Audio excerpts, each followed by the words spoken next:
ಕಳೆದ 23 ವರ್ಷಗಳಿಂದ ಸಂಯುಕ್ತ ಜನತಾ ಪಕ್ಷದಲ್ಲಿ ಸಾಮಾನ್ಯ ಕಾರ್ಯಕರ್ತನಾಗಿ, ಭದ್ರಾವತಿ ತಾಲೂಕು ಕಾರ್ಯದರ್ಶಿಯಾಗಿ, ರಾಜ್ಯ ಉಪಾಧ್ಯಕ್ಷನಾಗಿ, ರಾಜ್ಯ ಕಾರ್ಯದರ್ಶಿಯಾಗಿ ಇಲ್ಲಿ ತನಕ ಕೂಡ ಪಕ್ಷದ ಪರವಾಗಿ ಅನೇಕ ಹೋರಾಟಗಳನ್ನು ಇಲ್ಲಿ ತನಕ ಮಾಡ್ತಾ ಬಂದಿದ್ದೇನೆ. ಈಗ ಇವತ್ತಿನ ಪರಿಸ್ಥಿತಿಯಲ್ಲಿ ರಾಷ್ಟ್ರ ರಾಜಕಾರಣ ಇರ್ಬೋದು, ರಾಜ್ಯ ರಾಜಕಾರಣ ಇರ್ಬೋದು, ನಮ್ಮ ಪಕ್ಷದ ಕೆಲವು ಏನು ನಿರ್ಧಾರಗಳು ತಗೊಂಡು ಸ್ವಲ್ಪ ಇಲ್ಲಿ ನಮಗೆ ಗೊಂದಲ ಇದೆ. ಆದ್ದರಿಂದ ವೈಯಕ್ತಿಕವಾಗಿ ನಾನು 23 ವರ್ಷದಿಂದ ಪಕ್ಷವನ್ನು ಇವತ್ತು ರಾಜೀನಾಮೆನ ತಮ್ಮ ಮೂಲಕ, ನಾನು ಪತ್ರದ ಮೂಲಕ ನನ್ನ ಸನ್ಮಾನ್ಯ ಮಹಿಮಾ ಪಟೇಲರು ತಿಳಿಸಿದ್ದೀನಿ. ತಮ್ಮ ಮೂಲಕ, ಮಾಧ್ಯಮದ ಮೂಲಕ ನನ್ನ ಕಾರ್ಯಕರ್ತರು, ಅಭಿಮಾನಿಗಳಿದ್ದಾರೆ, ಸ್ನೇಹಿತರು ಗೊತ್ತಾಗಲಿ ಅನ್ನೋ ಉದ್ದೇಶಕ್ಕೆ ನನ್ನ ಮಾಧ್ಯಮದ ಮೂಲಕ ಇವತ್ತು ಸಂಯುಕ್ತ ಜನತಾ ಪಕ್ಷಕ್ಕೆ ಎಲ್ಲ ಪ್ರಾಥಮಿಕ ಸದಸ್ಯರು ಮತ್ತು ರಾಜ್ಯ ಕಾರ್ಯದರ್ಶಿ ಎರಡೂ ಕೂಡ ರಾಜೀನಾಮೆ ಕೊಡ್ತಾರೆ. ಹಿಂದೆ ನಮಗೆಲ್ಲ ಗೊತ್ತಿರಂಗೆ ನಾನು ಇಲ್ಲಿ ತನಕ ಒಂದು 8 ಚುನಾವಣೆ ನಡೆಸಿದ್ದೇನೆ. ಯಾವುದೂ ಕೂಡ ವಾಪಸ್ ತಗೊಂಡಿಲ್ಲ, ಯಾವುದೇ ಚುನಾವಣೆ ಕೂಡ ಎದುರಿಸಿರಲಿಲ್ಲ.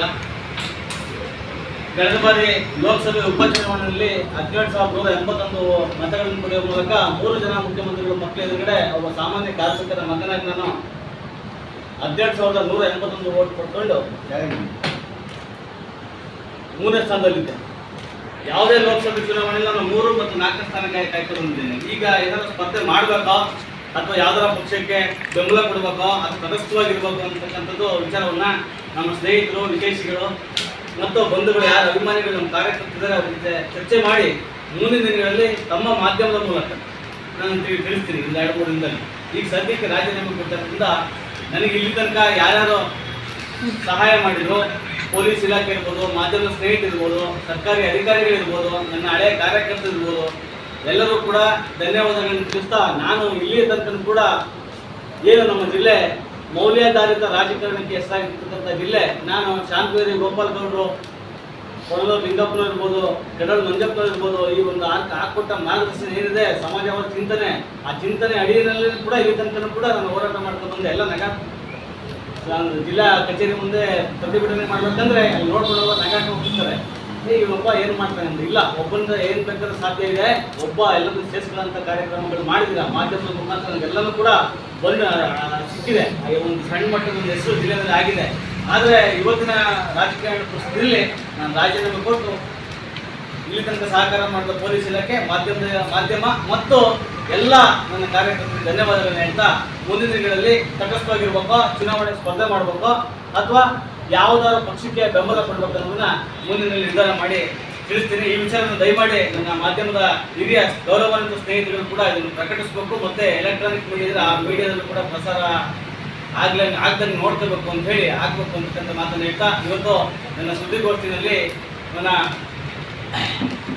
ವೆಂಕಟೇಶ್ ಅವರಿದ್ದಾರೆ ಮತ್ತು ದಿವೇಶ್ ಅವರಿದ್ದಾರೆ, ಗೋಪಾಲ್ ರಾವ್ ಇದ್ದಾರೆ, ಎಲ್ಲರೂ ಕೂಡ ಧನ್ಯವಾದಗಳನ್ನು ಹೇಳ್ತಾ ಈ ಒಂದು ಸುದ್ದಿಗೋಷ್ಠಿಯನ್ನು ಮುಗಿಸ್ತೀನಿ. ಮತ್ತು ಆಗಮಿಸಿದ ಎಲ್ಲ ಮಾಧ್ಯಮ ಸ್ನೇಹಿತರಿಗೆ ಮತ್ತೊಮ್ಮೆ ಧನ್ಯವಾದ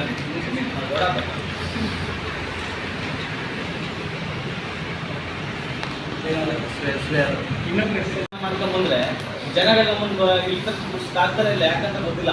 ಎಲ್ಲ ನಮ್ಮನ್ನು ನೋಡಿ ನಗಡ ಅಂತ ಜನಗಳೇ ಆಗುತ್ತದೆ. ಪ್ರಾಮಾಣಿಕವಾಗಿ ಹೋರಾಟ ಇವತ್ತು ಜಿಲ್ಲೆಯಲ್ಲಿ ಕೆಲವು ಬೆಳವಣಿಗೆ ಹೋರಾಟಗಾರರಲ್ಲಿ ನಿಜಕ್ಕೂ ನಾನು ನನಗನ್ನಿಸ್ದಂಗೆ ಪ್ರಾಮಾಣಿಕವಾಗಿ ಹೋರಾಟ ಮಾಡಿದ್ದೇನೆ. ಇವತ್ತು ಕೂಡ ನಾನು ಇರೋದು ಒಂದು 10/20 ಹಂಚಿನ ಮನೆಯಲ್ಲೇ ಕೂಡ ನಮ್ಗೆ ಯಾವುದು ಆಸ್ತಿ ಇಲ್ಲ, ಏನಿಲ್ಲ. ನಾವು ಹೋರಾಟಗಳು ಮಾಡೋ ಮುಖಾಂತರ ಸಮಾಜಮುಖಿ ಕೆಲಸವನ್ನು ಮಾಡ್ತಾ ಇದ್ದೇವೆ. ಅಂದರೆ ನಮ್ಮನ್ನು ಯಾಕೆ ಜನ ಗುರುತಿಸ್ತಾ ಇಲ್ಲ, ಮತ್ತು ಪಕ್ಷನೂ ಕೂಡ ನಮ್ಗೆ ಯಾಕೋ ಸರಿಯಾಗಿ ರೆಸ್ಪಾನ್ಸ್ ಮಾಡಲಿಲ್ಲ. ಯಾವುದೇ ಚುನಾವಣೆಗಳಿರ್ಬೋದು, ಯಾವುದೇ ಹೋರಾಟಗಳಿರ್ಬೋದು, ಅಷ್ಟು ಇದಾಗಿಲ್ಲ. ನಮ್ದು ಯಾವುದೋ ಸಿದ್ಧಾಂತ ಇಟ್ಕೊಂಡಿಲ್ಲ ಅಂತ ಇದ್ದೋ ಇನ್ನು ಮುಂದೆ ಬೇಡ, ನಮ್ಮದೇ ಯಾವ್ದಾರ ಒಂದು ಮುಂದಿನ ಅಂತ ತಿಳಿಸ್ತೀನಿ ಏನು ಮಾಡಬೇಕು ಅಂತ. ಸುಮ್ಮನೆ ಅಂತ ಇರಲ್ಲ, ನಾನು ಇರೋ ಪಕ್ಷಕ್ಕೆ ಹೋಗ್ತಿದ್ರೆ ಇಂಡಿಪೆಂಡೆಂಟ್ ಹೋಗ್ತಿದ್ದೆ.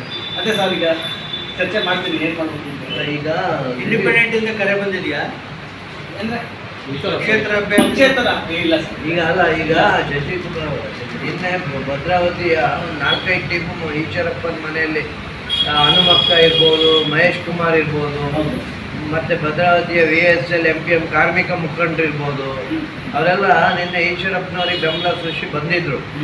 ಆಮೇಲೆ ಅಷ್ಟೇ ಅಲ್ಲ, ನಾವು ಒಂದು 20,000 ವೋಟ್ ಹಾಕ್ಸ್ತೀವಿ ಅಂತ ಹೇಳಿದ್ದಾರೆ. ನಿಮ್ಗೇನಾದ್ರು ಕರೆ ಬಂದಿದ್ದ, ನೀವೇನಾದ್ರು ಹೋಗ್ತೀರಾ? ನಾನು ಹಿಂದಿನ 2 ದಿನ ಬಿಟ್ಟು ಹೇಳ್ತೀರಾ? ಇಲ್ಲ ಇಲ್ಲ ಇಲ್ಲ ಆ ಥರದ್ದು ಯಾವುದೂ ಇಲ್ಲ. ನಾನು ಹೆಂಗೆ ಅಂದರೆ ನಾವು ಪುಸ್ತಕ ತೆರೆದ ಪುಸ್ತಕ ಇದ್ದಂಗೆ ನನ್ನ ಬದುಕಲ್ಲಿ ಯಾವತ್ತೂ ಕೂಡ ಮುಚ್ಚುಮರೆಯಲ್ಲ, ನೇರ. ನಾನು ಯಾವ ಪಕ್ಷಕ್ಕೆ ಹೋಗ್ಬೇಕು ಅಂತಂದರೆ ನೇರವಾಗಿ ಹೋಗ್ತೀನಿ, ಇಲ್ಲಾಂತಂದರೆ ಪಕ್ಷೇತರವಾಗಿ ಸ್ಪರ್ಧೆ ಮಾಡಿ ಬಿದ್ದಿದೆ. ಅದು ನೋಡೋಣ, ಮಾತಾಡ್ತೀನಿ. ಆಯ್ತು ಸರ್, ಈಗ ನಿಮ್ಮೆಲ್ಲರೂ ಕೂಡ ನನಗೆ ಸಹಕರಿಸಿದ್ರೆ ಅಂದರೆ ನಾನು MP ಆಗೋದೇನು ಬೇಡ, ರಾಜ್ಯಸಭೆಗೆ ಹೋಗೋದೇನು ಬೇಡ. ಶಿವಮೊಗ್ಗ ಜಿಲ್ಲೆಯಲ್ಲಿ ಮಾಧ್ಯಮ ನನಗೆ ಕೊಡ್ತಿರೋದು ನನಗೆ ಅದೇ ರಾಜ್ಯಸಭೆ ಇದ್ದಂಗೆ, ಅದೇ ಲೋಕಸಭೆ ಇದ್ದಂಗೆ, ಅದೇ ವಿಧಾನಸಭೆ ಇದ್ದಂಗೆ ನನಗೆ ಹೆಮ್ಮೆ ಇದೆ. ನಮ್ಮ ಮಾಧ್ಯಮ ನನಗೆ ಇಲ್ಲಿಂದ ಕುಗ್ಗಳ ಶಕ್ತಿ ಕೂಡ ಕೊಟ್ಟಿದ್ದು ನನಗೆ ಮಾಧ್ಯಮ. ಆ ಮಾಧ್ಯಮದವರಿಗೆ ಹೃತ್ಪೂರ್ವಕ ಧನ್ಯವಾದಗಳು. ಯಾಕಂದರೆ 20 ವರ್ಷ ಒಬ್ಬ ಸಾಮಾನ್ಯ ಕೂಲಿ ಕಾರ್ಮಿಕರ ಮಗನ್ನ ಇವತ್ತು ಎಷ್ಟು ಮಟ್ಟಿಗೆ ಕುತ್ಕೊಂಡು ಪ್ರೆಸ್ಮೀಟ್ ಮಾಡ್ತೀವಿ ಅಂದರೆ ಅದು ಮಾಧ್ಯಮದ ಒಂದು ಶಕ್ತಿ, ಪ್ರಜಾಪ್ರಭುತ್ವದ ನಾಯಕನೆಯಿಂದ ಇವತ್ತು ನಮಗೆ ಈ ಶಕ್ತಿ ನನಗೆ ಕೊಟ್ಟಿದೆ ಅಂತಕ್ಕಂಥ ಮಾತಿನ ಅಂತ. ಚುನಾವಣೆಯಲ್ಲಿ ಗೆಲ್ಲದೆ ಬೇಡ, ನನಗೆ ಮಾಧ್ಯಮದಲ್ಲಿ ನಿಜ ಸಹಕಾರ ಮಾಡಿ ಹೋದರೆ ನಾನು ಮುಂದೆ ಗೆದ್ದಂಗೆ ಅಂತಕ್ಕಂಥ ಮಾತನ್ನು ಹೇಳ್ತಾ, ದಯವಿಟ್ಟು ಈ ವಿಚಾರವನ್ನು ಸ್ವಲ್ಪ ಪ್ರಚಾರ ಮಾಡಬೇಕು. ಯಾಕಂತಂದರೆ ಎಲ್ಲ JDS ನಿತೀಶ್ ಕುಮಾರ್ ಅಂತೇಳಿ ಇಲ್ಲಿ ತನಕ ಇತ್ತು, ಈಗ ಆಯ್ತು. ಗೌರವಯುತವಾಗಿ ಹೇಳ್ತಾ ಇದ್ದೇನೆ ನಿತೀಶ್ ಕುಮಾರ್ ಅವ್ರಿಗೆ ಮತ್ತು ಮಹಿಮಾ ಪಟೇಲ್ ಅವರಿಗೆ ಧನ್ಯವಾದಗಳು. Thank you.